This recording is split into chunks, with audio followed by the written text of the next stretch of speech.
Mama Duck patiently sat on her nest, waiting for her new ducklings to be born. She was very tired, for hatching ducklings takes such a long time. And she seldom had any visitors, because the other ducks liked to swim about the pond much more than just sitting around chatting. At last, one egg after another cracked open. Peep, peep, they cried. All the yolks had come to life, and little heads were peeping out all over. Quack, quack, said Mama Duck, and soon they all came out of their eggs, quacking as loud as they could and looking all around them at their new world. How wide the world is. Do you think this is the whole world? No, this is but a small part of it. Someday you'll all see just how small. Now let me see. Are you all here? All the eggs had hatched, except one, the biggest egg in the nest. Now how much longer must I wait for you? I'm getting mighty tired of just sitting. Just then, Mrs. Old Duck stopped by.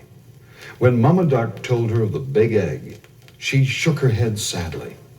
Let me see that egg. Aha! Just as I suspected, it's a turkey egg. I was once cheated that way. I had so much trouble with the young ones. They were so afraid of the water. No matter how much I quacked and peeped, I couldn't get them into it. Let me see that egg again. Oh, yes, that's a turkey egg. You can depend on it. Let it lie and teach your other children to swim. No, I've sat this long. I might as well sit a little longer.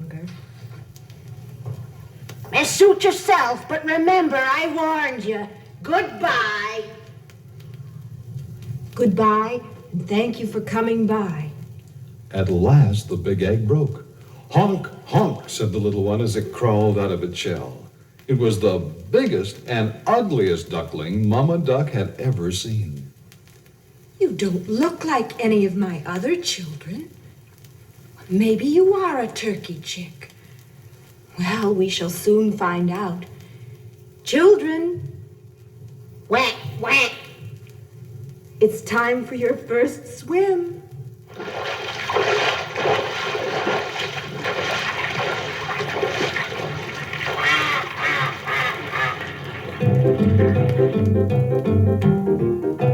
Mama Duck dove into the blue pond, and all the little ducklings, including the big ugly one, followed. Some sank to the bottom, but soon bobbed up again, and before long, all were happily swimming about. He's not a turkey, thank heavens. He swims about so proudly, he must be my own child. On the whole, he's quite pretty if one doesn't really look at him. Then Mama Duck climbed onto the bank and called, Come along, children. It's time I took you into the farm and had you meet all our other friends. But keep close to me so that no one steps on you. But whatever you do, look out for any cats you may meet. Cats? What's a cat? A cat, strange-looking son of my heart, is a round, furry animal with pointy ears and a long tail who likes nothing better than to eat a young duckling. Oh, we'll be careful, Mama.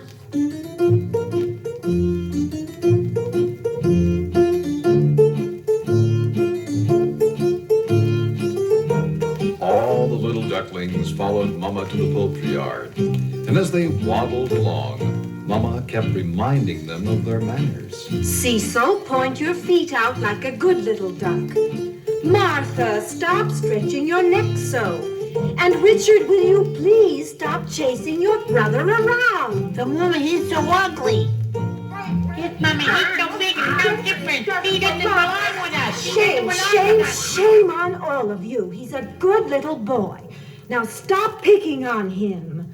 Good day, Mrs. Duck. Good day, Mrs. Chicken. That's a fine-looking family you have. Except for that big, ugly one. Mama Duck ignored Mrs. Chicken's ridicule, and soon they met Mrs. White Hen. Look your best now, children. That's the queen of the poultry yard, Mrs. White Hen, and I do want her to be proud of you. Good morning, Your Highness. Well, I see your ducklings have hatched. My, what a wonderful brood you have. Good heavens, what is that? That's my son, Your Highness. He may not look too pretty, but he really has a fine disposition, and he swims just as well as the others. Besides, he's a drake, and I'm sure when he grows up, all the ugliness will fade. Well, let us hope so. In any event, he is welcome to stay, as long as he behaves himself. Thank you, Your Highness. Children, go and play with all the other little chicks and hens while Mama fixes supper.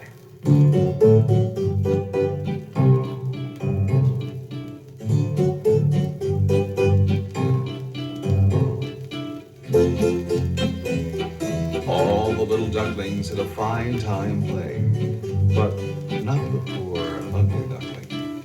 No matter where he turned, he was ridiculed. The big red king rooster chased him about. The little chicks called him ugly, and even his brothers and sisters pecked at him and jeered. Ugly duckling, why don't you go away? Maybe a cat will eat you someday. They all dislike me. Nobody wants to play with me. What good is trying to be friends? I'll run away, that's what I'll do. And so the little ugly duckling crawled under the poultry yard fence and ran into the marsh that bordered the tiny farm. Soon he was so tired, he fell sound asleep. When he awoke, he found himself surrounded by wild ducks.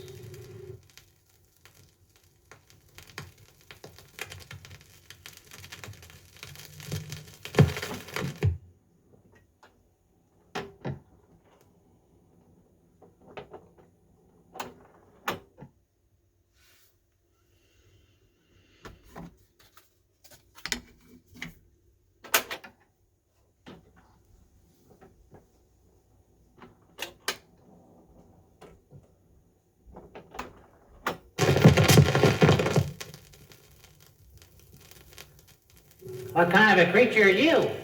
I'm a duck. A duck? Oh, are you a duck looking like that? Wait a minute, fellas. If he says he's a duck, maybe he is.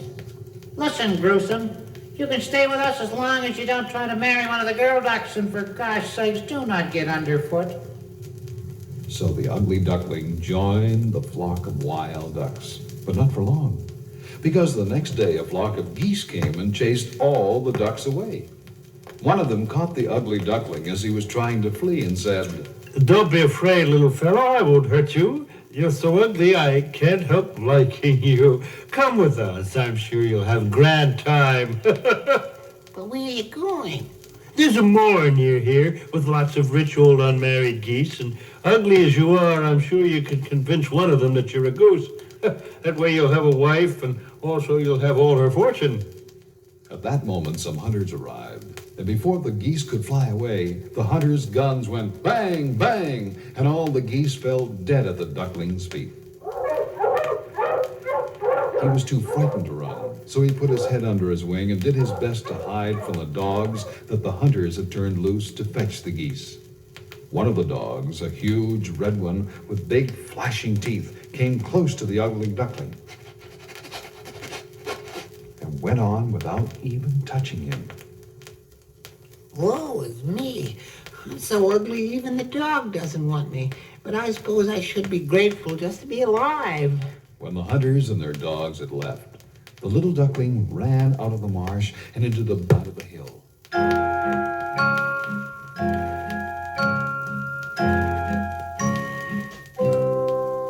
It started to rain miserably.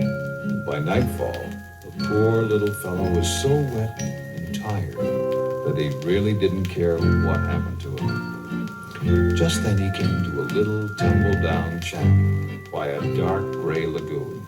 He noticed that one of the hinges on the door had given way, leaving a wide crack open at the bottom through which he could fit.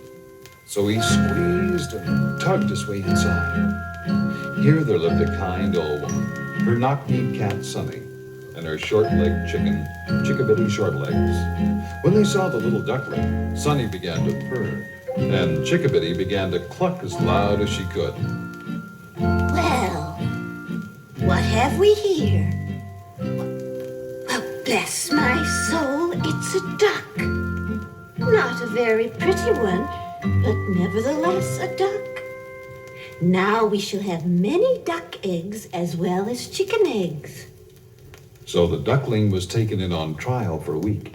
But alas, no duck eggs came. Chickabiddy Shortlegs was the first to notice. Macaw, can you lay eggs? No. Macaw, can you cluck? Well, no, not really. Macaw, did you hear that, Sonny? Macaw? Yeah, I heard that. Well, let me see now. Can you arch your back? No. Purr? No. Give out sparks? No, but I can swim in the water. Macaw? What good is that? Learn to lay eggs or purr, then you'll amount to something. Macaw? No, it's no use, Chickabiddy. He's just stupid. I am not stupid. Can you swim in the water? Well, come, Chickabiddy. Let's leave his ugly oaf to his nonsense. And listen, little freak. You best be gone by the time we return, or I may decide to eat you. Macaw? Sonny, he'd probably give you a stomachache. Macaw? Maybe so, Chickabiddy. Macaw? Macaw? When the cat and chicken had left, the ugly duckling ran out of the tiny cottage and into the deep woods, and for the rest of that summer, he managed to stay alive. Heaven knows how. By hiding in the tall weeds all day and slipping out only at night for food.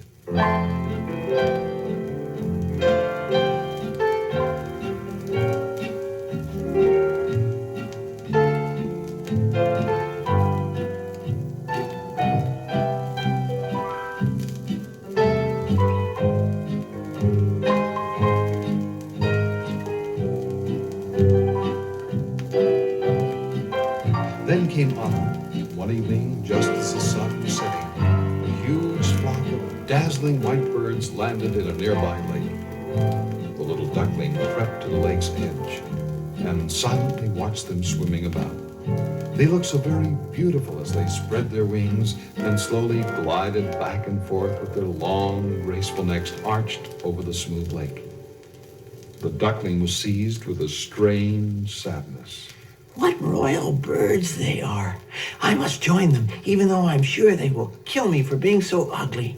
But it's better to be killed by them than snapped up by ducks, pecked at by chickens, chased by cats, and shot at by hunters. So the ugly duckling leaped into the water and swam out to the beautiful birds.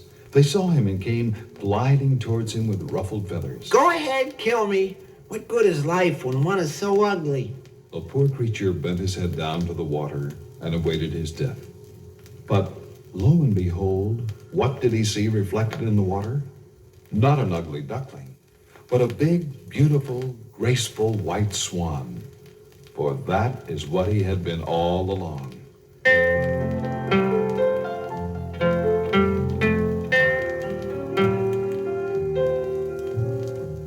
All the other swans swam around him.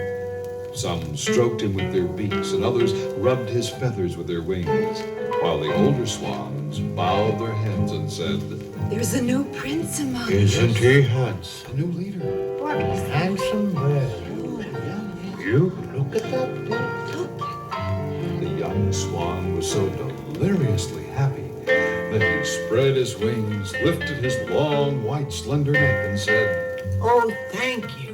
Thank you all. I never dreamed I'd find such happiness when I was the ugly duckling.